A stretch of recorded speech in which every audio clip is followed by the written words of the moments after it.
में। भक्तों, आज की वीडियो में हम आपको उत्पन्ना एकादशी की व्रत कथा सुनाएंगे, तो सभी भक्तजन हमारी कथा को श्रद्धा भाव प्रसन्न चित्त मन से सुने।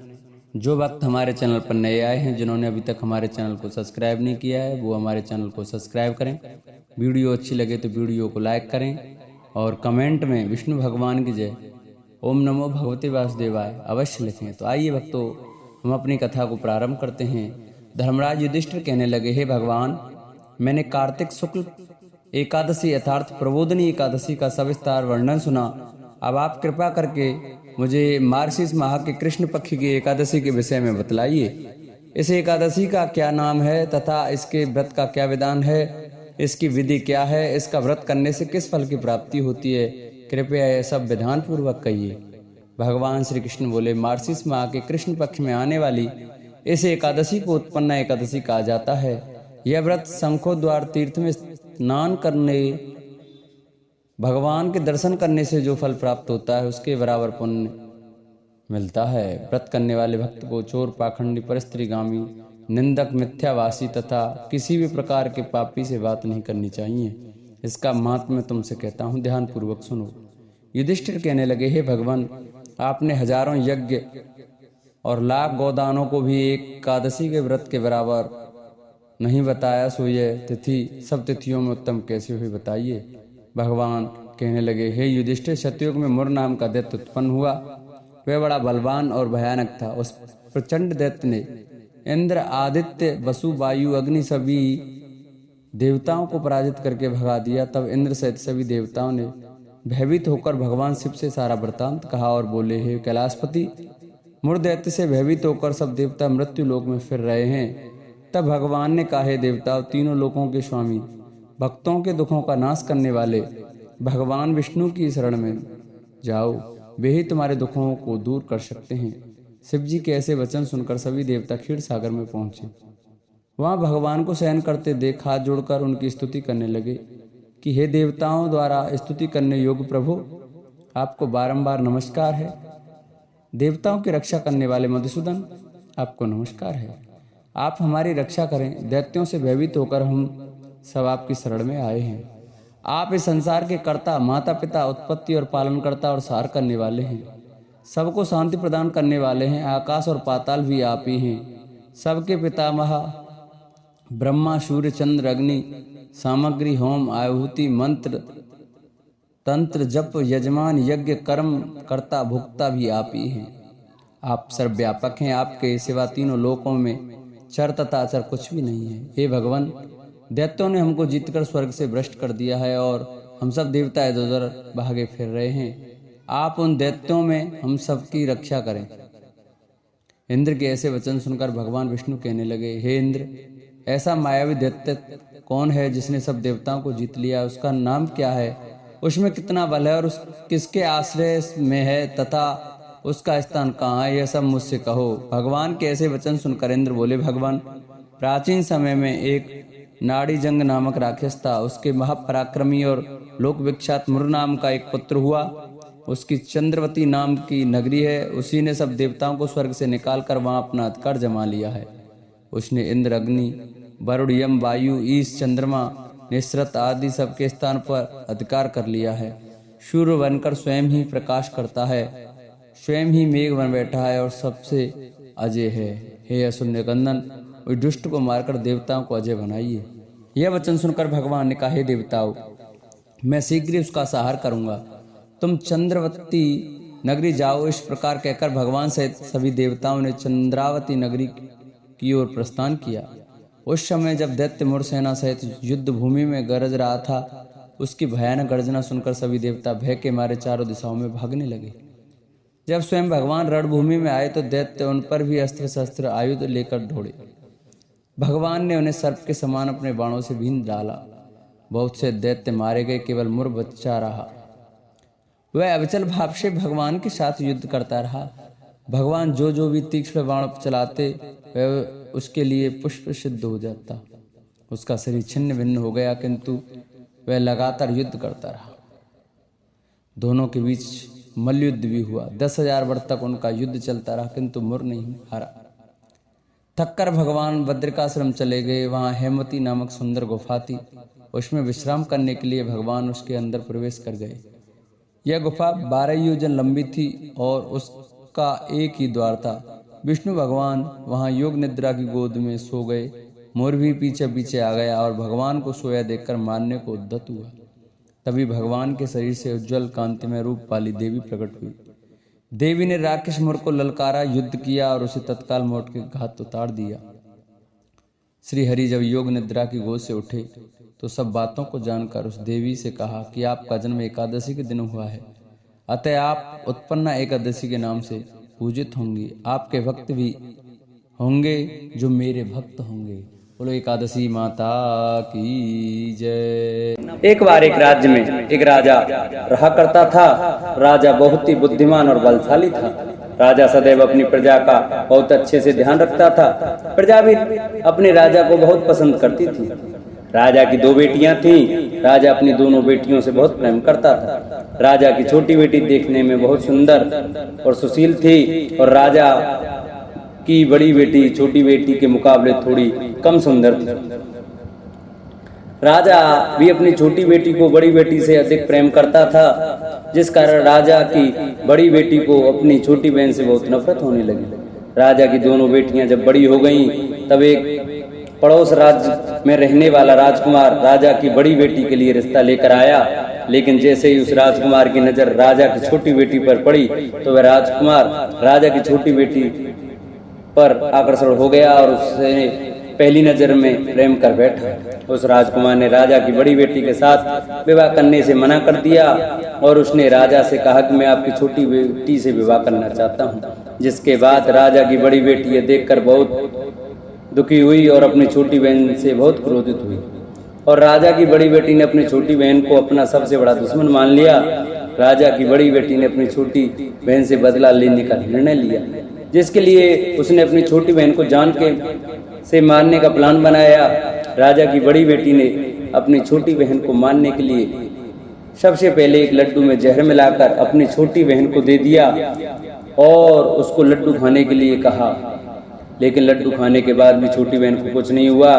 बड़ी बहन ये देखकर बहुत आश्चर्यचकित हो गई, लेकिन बड़ी बहन ने हार नहीं मानी और उसने जब रात में छोटी बहन अपने कमरे में सो रही थी तब एक मटके में सांप रखकर उसे कमरे में छोड़ दिया। लेकिन सांप भी छोटी बहन का कुछ नहीं कर पाया। जिसके बाद बड़ी बहन ने अपनी छोटी बहन से कहा कि चलो हम लोग कुएं में से पानी भरकर लाते हैं, जिसके लिए वे अपनी छोटी बहन को पानी भरने के बहाने कुएं पर ले गई और उसने अपनी छोटी बहन को कुएं में धक्का दे दिया। लेकिन छोटी बहन को तब भी कुछ नहीं हुआ, क्योंकि हर बार ग्यारस माता उसकी रक्षा कर रही थी। और उधर बड़ी बहन अपने सारे प्रयासों के बाद अब असफल हो रही थी, जिससे वह बहुत क्रोधित होती जा रही थी। फिर उसने अपनी बेटी छोटी के बहन के पास जाकर उसने खुद ही पूछा कि मेरी छोटी बहन, तुमको पता है भगवान ने सबकी मृत्यु एक निश्चित समय पर लिखी हुई है और कैसे तुम्हारी मृत्यु होगी, क्या यह तुम जानती हो? तब छोटी बहन ने अपनी बड़ी बहन को बताया कि हाँ, मैं तो जानती हूँ मेरी मृत्यु कैसे होगी। छोटी बहन से यह सुनकर बड़ी बहन मन ही मन बहुत प्रसन्न होने लगी और उसने अपनी छोटी बहन से कहा कि तो मुझे अपनी मृत्यु का राज बताओ। छोटी बहन ने अपनी बड़ी बहन से कहा कि मेरी मृत्यु तो एक तोते में है, जो तोते के गले में एक हार है, उससे मेरी मृत्यु होगी। जब तक कोई भी व्यक्ति तोते को मारकर वह हार अपने गले में पहनेगा तो मैं मूर्छित हो जाऊंगी और जैसे ही उस हार को अपने गले से उतारेगा तो मैं वापस से जीवित हो जाऊंगी। अपनी छोटी बहन की मृत्यु का राज जानकर बड़ी बहन बहुत ही खुश हो गई और उसने अपनी छोटी बहन को मारने के लिए उसके पालतू तोते को ढूंढना शुरू कर दिया। और छोटी बहन को इस बात का आभास हो गया कि कोई उसकी जान लेना चाहता है, जिसके लिए वे अपने पिताजी के पास गई और उसने अपने पिताजी से कहा, पिताजी मेरी मृत्यु के बाद आप मुझे जलाइएगा मत, बल्कि आप मुझे अपनी पुरानी वाली हवेली में एक पलंग में लटा कर छोड़ दीजिएगा। अपनी छोटी लड़की की यह बात सुनकर राजा बहुत आश्चर्यचकित हो गए। राजा ने अपनी छोटी बेटी से पूछा, बेटी तुम या कह रही हो? तब राजा की छोटी बेटी ने बताया, पिताजी समय किसी के लिए नहीं रुका है, कब क्या हो जाए किसी को कुछ पता नहीं है। और फिर राजा ने अपनी छोटी बेटी से कहा कि तुम ऐसी बातें क्यों कर रही हो, 2-3 दिन में तो तुम्हारा विवाह है। लेकिन छोटी बेटी ने अपने पिताजी को ऐसा करने पर मजबूर कर दिया और उनसे वचन ले लिया।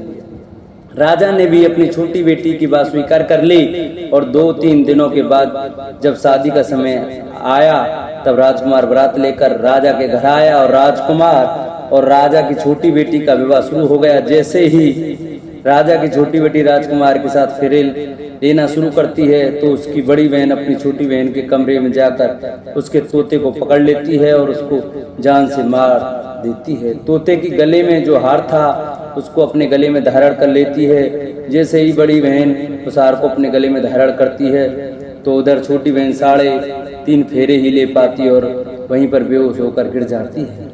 जिसके बाद राजा ने बड़े बड़े दर्द हकीमों को बुलाया और अपनी छोटी बेटी का इलाज करने के लिए कहा। राजा की बात सुनकर वैद्य भी छोटी बेटी को जब चेक किया तो राजा को बताया कि आपकी छोटी बेटी न तो जीवित है और न ही मरी हुई है, यह मैं ऐसा पहली बार देख रहा हूँ। राजा ने वैद्य और हकीम को यह बात बाहर बताने से मना कर दिया और उनको कहा कि अगर तुमने यह बात किसी को बताई तो हम तुम्हें फांसी देंगे। राजा ने अपनी छोटी बेटी को पुराने महल में जाकर एक पलंग में लेटा दिया और वहां पर कुछ सैनिकों को तैनात कर दिया। वापस अपने महल पर आ गया। राजा की बड़ी बेटी अपने पिता के साथ आई और कहने लगी, पिताजी अगर यह शादी संपन्न नहीं हुई तो आपकी इज्जत का क्या होगा? आप कहें तो मैं आपकी इज्जत बचाने के लिए राजकुमार से शादी करने के लिए तैयार हूँ। जिसके बाद राजा ने अपनी बड़ी बेटी की बात मान ली और राजा ने बड़ी बेटी को छोटी बेटी के कपड़े पहनाकर मंडप पर भेज दिया। लेकिन राजकुमार ये जान गया कि यह राजा की छोटी बेटी नहीं बल्कि यह राजा की बड़ी बेटी है। लेकिन जब राजकुमार ने शादी करने से मना किया तो सभी लोगों ने राजकुमार को विवश करके राजा की बड़ी बेटी से बचे हुए फेरों को संपन्न करा दिया और विवाह करवा दिया। इसके बाद राजकुमार राजा की बड़ी बेटी को अपने महल में ले गया। राजकुमार राजा की बड़ी बेटी से न तो बात करता था, नहीं उसको पसंद करता था और न ही उसके आसपास भटकता था। और राजकुमार ने यह फैसला लिया कि वह अपनी प्रेमिका को ढूंढ कर रहेगा और यह जानकर रहेगा कि उसके साथ क्या हुआ है। एक दिन राजकुमार अपने घोड़े पर सवार होकर राजा के पुराने महल के पास पहुंच गया, जहां पर उसने कुछ सैनिकों को देखा। महल के पास पहुंचकर राजकुमार ने जब महल को ध्यान से देखा तो वह समझ गया कि यह तो हमारे ससुर जी का महल है। तब राजकुमार ने सैनिकों से पूछा, तुम लोग यहाँ क्या कर रहे हो और इस महल के अंदर उस पलंग में कौन लेटा है? जिसके बाद सैनिकों ने बताया कि यहाँ वह राजा की छोटी बेटी लेटी है। यह सुनकर राजकुमार बहुत प्रसन्न हो गया और वह तुरंत अपनी प्रेमिका के पास पहुंच गया और उसकी सेवा करने लगा। जैसे ही रात हुई तो राजा की छोटी बेटी उठकर खड़ी हो गई। राजकुमार ये देखकर बहुत खुश हो गया और उसने अपनी प्रेमिका से पूछा कि तुम यहाँ क्या कर रही हो? तुम मेरे साथ मेरे घर चलो। राजा की छोटी बेटी ने राजकुमार को सारी बातें बता दी। मेरी जान एक तोते में बसी थी और मैंने ये बात सिर्फ अपनी बड़ी बहन को बताया था और मुझे पता है कि उसने ही मुझे मारने का प्रयास किया है। उसके पास एक हार है जिसको वह सुबह पहन लेती और रात को उतार देती है। जब तक वह हार को पहने ले रहती है तब तक मैं मूर्छित रहती हूँ और जैसे ही वह हार को उतार देती है तो मैं जीवित हो जाती हूँ। और जब तक मेरी बड़ी बहन के पास वह हार है तब तक मैं ऐसे ही जीवित और मूर्छित होती रहूँगी। अगर मेरी बड़ी बहन के पास जो हार वह मेरे हाथ में लग जाए तो मैं हमेशा के लिए जीवित हो जाऊंगा। राजकुमार यह बात सुनकर राजा की छोटी बेटी के पास रहने का निर्णय ले लिया और उसने अपने बचे हुए सारे फेरे उस पलंग में लेटी राजकुमारी की छोटी बेटी के साथ लिए और अपना विवाह पूर्ण कर लिया और वहीं पर ही रहने लगा। देखते ही देखते कुछ समय में राजा की छोटी बेटी और राजकुमार की पत्नी पेट से हो गई। एक दिन राजकुमार को किसी काम से बाहर जाना पड़ा, तब छोटी बहन के पेट में बहुत तेज से दर्द होने लगा। जिसके बाद उसने 11 माता का आह्वान किया। जिसके बाद वह 11 माता प्रकट हुई और उन्होंने अपने भक्तों के दर्द को दूर किया और एक पुत्र की प्राप्ति करवाई। और वहीं पर अचानक से राजकुमार भी आ गया। राजकुमार ने 11 माता को देखा तो वह आश्चर्यचकित हो गया और उसने तुरंत माता को प्रणाम किया। और 11 माता ने राजकुमार से कहा कि जब तुम्हारा तो 5 वर्ष का हो जाए तो तुम अपनी पत्नी का हार आकर इसके गले में डाल देना। और देखते ही देखते राजकुमार और राजा छोटी बेटी का पुत्र 5 वर्ष का हो जाता है। तो राजकुमार अपने बेटे से कहता है कि बेटा मैं कुछ काम से बाहर जा रहा हूँ, तुम अपनी माता का ध्यान रखना। और वहाँ से चला जाता है। राजा को बाहर निकलता देख बड़ी बहन के सैनिक देख लेते हैं और बड़ी बहन को जाकर सारी बातें बता देते हैं।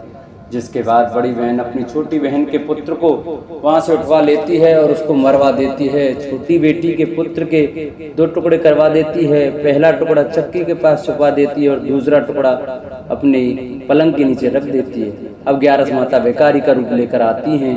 एक भिखारी का रूप धरकर बड़ी बहन के पास चली जाती हैं। जिसके बाद वहाँ पर भिक्षा मांगने लगती हैं। बड़ी बहन अपने नौकरों से कहती है जाकर भिक्षा दे दो, लेकिन जैसे ही नौकर 11 माता को भिक्षा लेने के लिए आते हैं तो माता उन्हें मना कर देती है और कहती है कि मैं तुम्हारी महारानी से ही भिक्षा लूंगी।